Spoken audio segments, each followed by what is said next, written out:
میں مسجد کے محراب میں قرآن کے سامنے بیٹھ کر کہتا ہوں، ایک مسئلہ بیان کرتا ہوں، وہ یہ کہ دعائیں تفصیل سے مانگو اور دل سے مانگو. کم از کم اپنے بارے میں تو اخلاص پیدا کرو. آپ کے اپنے اوقات آپ کے لیے نہیں ہے، کب ہوں گے پھر؟ اور دوسری بات یہ بتاتا ہوں کہ ناممکن ہے کہ کوئی مومن دنیا و آخرت کی کسی مشکل کے لیے راتیں کاٹے اور اللہ تعالیٰ اس کو بشارت دنیا میں نہ دے. یہ غزوہ میدان الحمدللہ. وَيَوَلْ اُخْرَدَ زَانْ غَخِي بیا اُخْرَدَ کار غَخِي. پہلے آپ محنت کریں، اتنا مانگے کہ جسم پر لرزہ طاری ہو جائے، ہاتھوں میں جان نہ رہے، تو بس پھر آپ دل سے زبان سے مانگے. جب زبان بھی ساتھ نہ دے تو دل سے مانگے، پھر آپ خود دعائی دعا ہو جائیں گے اللہ کے فضل و کرم سے. بن کے بندہ جو اسے دل سے صدا دیتا ہے، اس کا ہر کام خدا جلد بنا دیتا ہے. یہاں میرے پاس ایک شخص آتا تھا، بڑا رونا دھونا کرتا تھا. اس کا کام کسی ایسے شخص سے متعلق تھا جو میرا دوست تھا اور میری بات مانتا تھا، لیکن میں نے چاہا، ہم تو خود غرض لوگ ہیں، کہ پہلے اس کو مسئلہ سمجھاؤں، اس کا ایمان ٹھیک کر لو. میں نے کہا یہ میرے سامنے کیوں رو رہے ہو؟ کہ آپ ہمارا مذہبی رہنما ہے، وارث الانبیاء ہے. میں نے کہا مذہبی رہنما یا وارث الانبیاء کسی چیز پر قادر ہے؟ کہا نہیں. میں نے کہا وہ کون ہے جو قادر ہے ہر چیز پر؟ کہا اللہ تعالیٰ ہے. میں نے کہا کلمہ پڑھو اور قبلے کی طرف منہ کرو. آپ نے کبھی ایک رات اب تک عشاء کی نماز سے فارغ ہو کر صبح تک رویا ہے اللہ کے سامنے؟ اس نے کہا نہیں. میں نے کہا تو جھوٹا ہو، کذاب ہو، اول درجے کا کذاب. جس پر ایمان ہے کہ وہ آسمان و زمین کا مالک و مختار ہے اور وہ جو چاہے کرے، اس کے کوئی پوچھنے والا نہیں. لا یسأل عما یفعل وہم یسألون.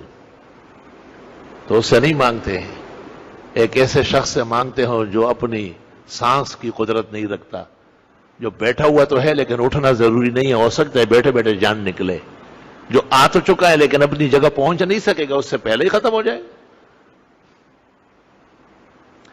وہ جو ایک شخص نے آپ سے کہا کہ مجھے بہت ڈر لگتا ہے کہ میں صبح مر جاؤں گا، آپ نے کہا تو بڑا دلیر ہے، اتنی لمبی باتیں کرتے ہو صبح و شام.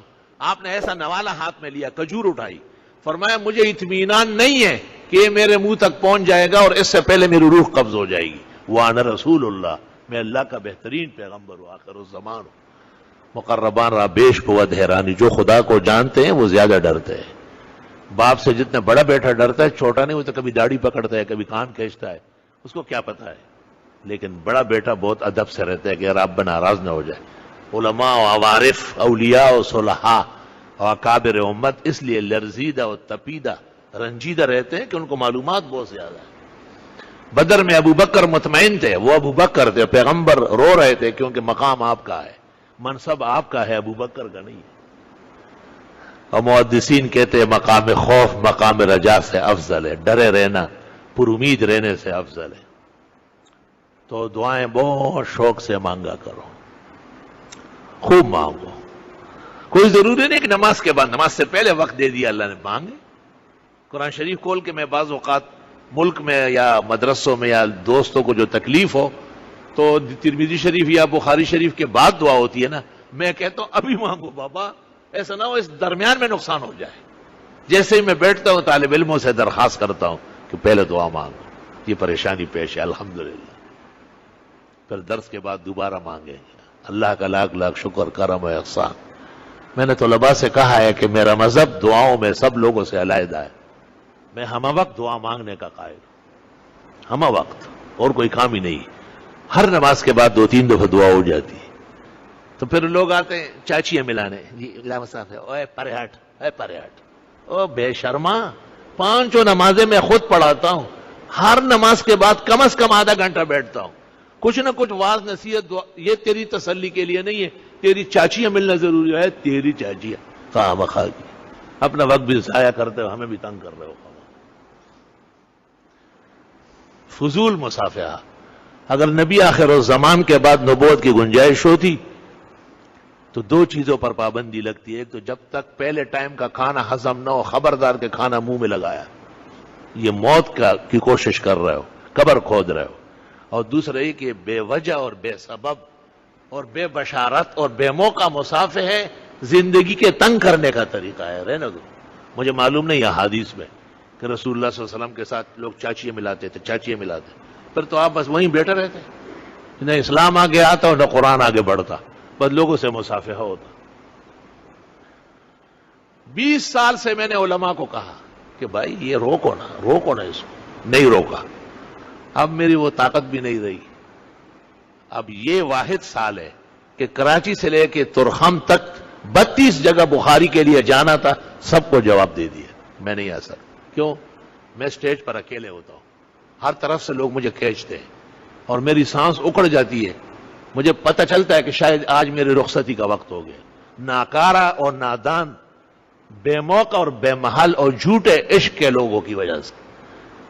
اور وہ پھر ان کو منع نہیں کرتے, کہتے ہیں ہمیں چندے نہیں دے رہے. پھر ایک بہت بڑے سیاسی عالم نے مجھے کہا کہ آپ 2 دفعہ ہمارے ہاں آئے اور آپ کا حکم تھا تو میں نے علماء کو روکا, اب ہمارے ووٹ کم ہو رہا ہے, تم کسی دن آؤ 1 گھنٹہ صرف دے دو اور صرف علماء کرام آئیں گے. میں نے کہا یہ موجودہ زندگی میں تو شاید وقت نہ ملے, اگر اللہ تعالیٰ دوبارہ کسی شکل میں لے آیا تو پھر دیکھا جائے گا. میں نے کہا اب اطمینان رکھے, انشاءاللہ وہاں سے گزروں گا بھی نہیں. میرے عزیزوں اور میرے بھائیوں, صرف مصافحہ نہیں ہے, اور بھی بہت کام ہے. مولانا عبدالشکور دین پوری بہت بیمار تھے, واعظ فرمایا میمن سوسائٹی کراچی میں. حضرت نے ہمیں کہا بچا سکو گے مصافحے سے؟ لوگ تو سارے کھڑے, جا نہیں رہے. لوگوں نے کہا نہیں ہم تو جائیں گے نہیں, ہاتھ ملائیں گے. طالب علم غریب ہمت تو کرتے ہیں, لیکن ہجوم کا مقابلہ کون کرے؟ وہ پاکستان کے مقتدر خطیب تھے, وہ ہمارے رنگ کو دیکھ کے سمجھ گئے کہ یہ نہیں بچا سکتے. تو حضرت نے کہا میں اپنے آپ کو خود بچاتا ہوں, سب آؤ لیکن خالی ہاتھ نہیں ملو گے, کوئی نہ کوئی چھوٹا بڑا نوٹ ہوگا. یقین کرو, ایک آدمی آیا 10 روپے کا نوٹ, باقی سب چلے گئے. دادمر نران مسلمان آدمی 10 روپے مصافحہ نہیں شکو. حضرت نے کہا خالی ہاتھ میں نے نہیں ملنا ہے. میں اتنے دور دین پور سے آیا ہوں اور 2 گھنٹے میں نے واز کیا ہے, 6 گھنٹے میں یہاں پہنچا ہوں. جو مجھ سے ہاتھ ملانے آ رہا ہے کوئی نوٹ ہونا چاہیے. الحمدللہ ایک آیا, وہ بھی 10 روپے کا, بہت بڑی چیز تھی اس زمانے میں. وہی پیاز دی, وہ پنیاز دی. تو میں مصافحہ کی چونکہ حقیقت جانتا ہوں کہ یہ وزن والی چیز نہیں ہے, یہ وقت ضائع کرنے کی بیکار حرکت ہے. اس لیے میں بہت معذرت خواہ ہوں, معافیوں کا طلبگار ہوں, اور دعا کا تو آپ سے بھی زیادہ محتاج ہوں. جس قدر کسی کی دنیا یا دین کی ذمہ داری ہوتی ہے, اس قدر اس کو دعا زیادہ چاہیے.